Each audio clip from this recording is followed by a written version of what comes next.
और के ड्रामा को लेकर आज हमारा जो ड्रामा है वो है माई रूममेट इज़ अ गुमी हो। तो 9 टेल फॉक्स टाइप की स्टोरी है।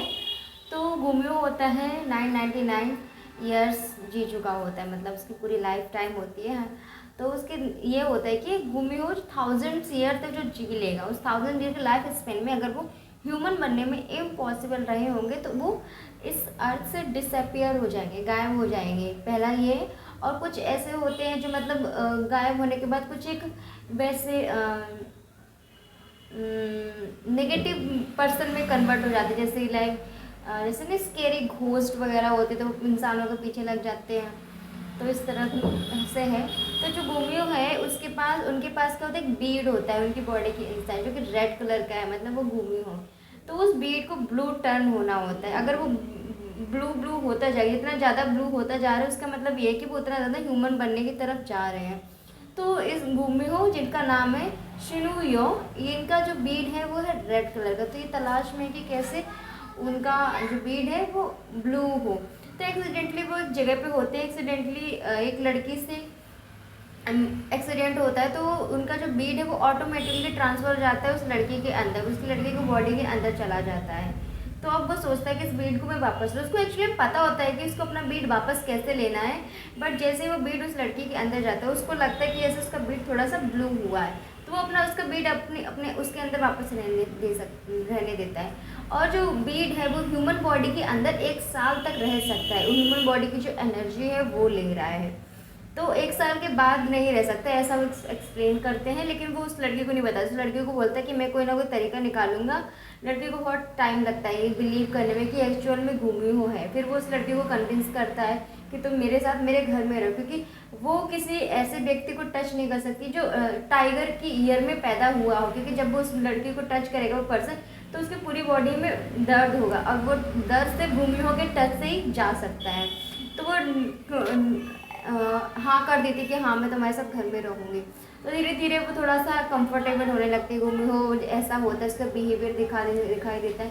तो उसको लगता है कि बहुत ज़्यादा डिसेंट ह्यूमन टाइप का पर्सन है, इससे डरने की कोई दिक्कत नहीं है। तो वो उसकी मदद करना चाहती है। फिर वो कॉन्ट्रैक्ट साइन करवाते हैं कि मतलब तुम मुझे अपडेट दोगे या तुम्हें क्या करना क्या नहीं करना। वो कहता गुमियो कहता है कि तुम अल्कोहल नहीं पी सकती, चिकन नहीं खा सकती, और जो टाइगर ईयर में बॉर्न हुए पर्सन है उनको उनके साथ नहीं जा सकती। मतलब तो इसका मतलब तुम गैदरिंग में नहीं जा सकती जहाँ इस तरह के लोग हैं, जहाँ तुमको समझ नहीं आएगा।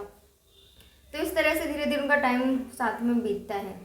और धीरे धीरे उनको रियलाइज़ होता है, उसको रियलाइज़ होता है कि उसको उसके अंदर गुमियों के लिए फीलिंग्स हैं। गुमियों को भी रियलाइज़ होता है उसके अंदर उसके लिए फीलिंग्स है। वो तो एक्सेप्ट नहीं कर पा रही कि मेरे अंदर इसके लिए फीलिंग्स है ह्यूमन के लिए। और बीच बीच में ऐसा टाइम आता है जब उसका जो बीड है वो ब्लू ब्लू हल्का सा टर्न होता रहता है। तो उसको लगता है कि ऐसा टर्न है। उसको बस ये लगता है कि बीड टर्न इसलिए ऐसा हो रहा है कि उसको ह्यूमन की एनर्जी चाहिए, इसलिए टर्न हो रहा है। बट एक्चुअली में लास्ट में पता लगता है कि जो बीड है उसको एनर्जी नहीं चाहिए, बीड को चाहिए ह्यूमैनिटी। मतलब गुमियो के अंदर जितने ह्यूमन लाइक सिम्टम्स डेवलप होंगे, जितना वो ह्यूमैनिटी की तरफ जाएगा, तो ये डिसाइड करें कि वो ह्यूमन बनने लायक है, तो उतना ही बीड ब्लू टर्न होता जाएगा। तो इस तरह कहानी बहुत लंबी आगे बढ़ती है। मतलब बहुत सारी चीज़ें होती हैं कि किस तरह वो स्ट्रगल करता है। बीच में वो उसको छोड़ दे के चले जाता है, डिसअपियर हो जाता है। उसको लगता है कि उसकी लाइफ डेंजर में अचानक से, क्योंकि जैसे वो 100,000 लाइफ की तरफ अपने आगे बढ़ रहा है तो उसके अंदर अलग अलग चेंजेस होते हैं। एकदम से हंग्री हो रहा है, एनर्जी के लिए हंग्री हो रहा है। तो एक बार उसने अपनी ईराम को टच किया तो इतना हंग्री था कि बस वो उसको नहीं छोड़ रहा था। तो वो डर गई कि क्या ऐसा हो रहा है। तो वो भी डर गया कि मैं इसको भी हार्म ना पहुंचा दूँ।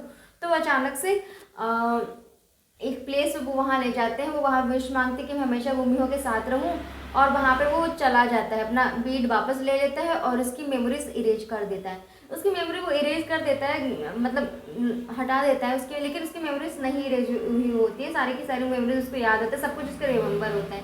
लेकिन वो फिर वो एक्टिंग करती है कि उसके अंदर कोई मेमोरीज नहीं था, क्योंकि उसको बुरा लगता है कि उसने अचानक से बिना मुझे बताए से गुड बाय बोल दिया और मैं प्रिटेंड नहीं कर सकती कि मुझे सब कुछ याद है। तो वो उससे दूरियाँ बनाती है। वो सोचती है कि कोई रीज़न नहीं, इसलिए मुझसे दूरी बनाई है, इसको कोई फ़र्क नहीं पड़ता, इसलिए वो भी दूरियाँ बनाती है। तो इधर गुमियो को भी इसके बारे में याद होता है, वो उसकी फ़िक्र करता है। वो फिर उसकी एक फ्रेंड भी होती है इसी टाइम पे, वो भी गुमियो होती है, बट वो 4 साल पहले ह्यूमन बन चुकी होती है। तो वो इसके टच में फिर से आ जाती है। वो उसको बताती है कि मतलब वो मेमोरीज अगर तुम्हें भूल चुकी है, तुम्हें नहीं जानती, तुमको अगर इतना फिक्र हो रहा है उसकी, तो तुम उसके पास चले जाओ। तो वो इस तरह कॉन्टेक्ट में आता है एक बार। फिर वो उसी के कॉलेज में हिस्ट्री का प्रोफेसर बन के आ जाता है। वो हिस्ट्री में मेजर कर रही होती है ना, हिस्ट्री का प्रोफेसर बन के आता है। धीरे धीरे उनके कई कई सारे उनके आमना सामना होता है। कई बार तो एक बार वो बस कन्फ्रंट कर देती कि मुझे तुम याद हो, मेरी मेमोरीज इरेज नहीं हुई, तुमने ऐसा क्यों किया। तो फिर वो फिर से साथ में रिलेशनशिप में आ जाते हैं। इस वक्त उसने अपने फ्रेंड्स को नहीं बताया होता कि इसका एक बॉयफ्रेंड है, तो अपने फ्रेंड्स को भी बताती है। और इस बीच एक और पर्सन होता है जो ईदाम को लाइक करता है। तो इनका लेफ्ट ट्रायंगल सा चल रहा होता है, लेकिन गुमिहो और वो ईदाम एक दूसरे को लाइक कर रहे होते हैं। तो बीच में थोड़ी सी वो डिस्ट्रैक्ट होती है, क्योंकि एक जो स्पिरिट आई होती है जो गुमियो को गाइड कर रही होती है, वो ईदाम को रेड थ्रेड से बांध देती है दूसरे थर्ड पर्सन के थ्रू, जो लेफ्ट ट्रायंगल में था।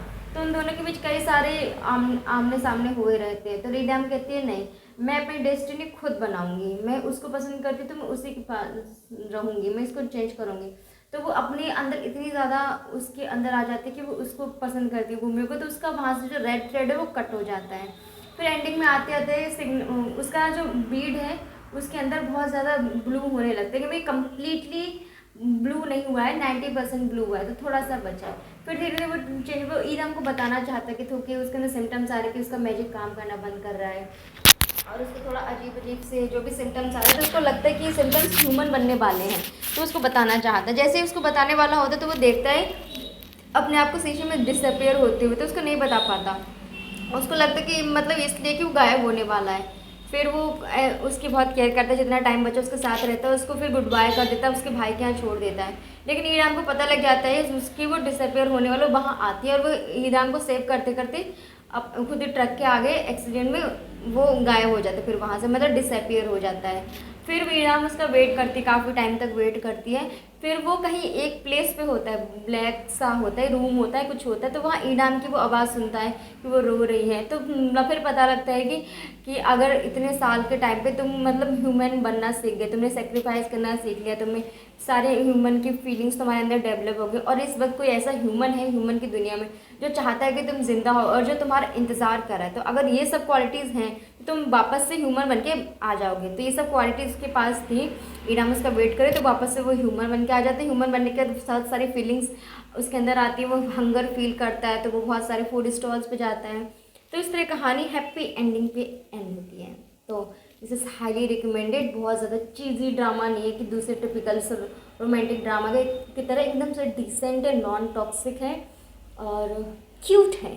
और मेरी रेटिंग इसको दूंगी 9 out of 10। This is such a good drama, it's all worth your time, go and watch it out.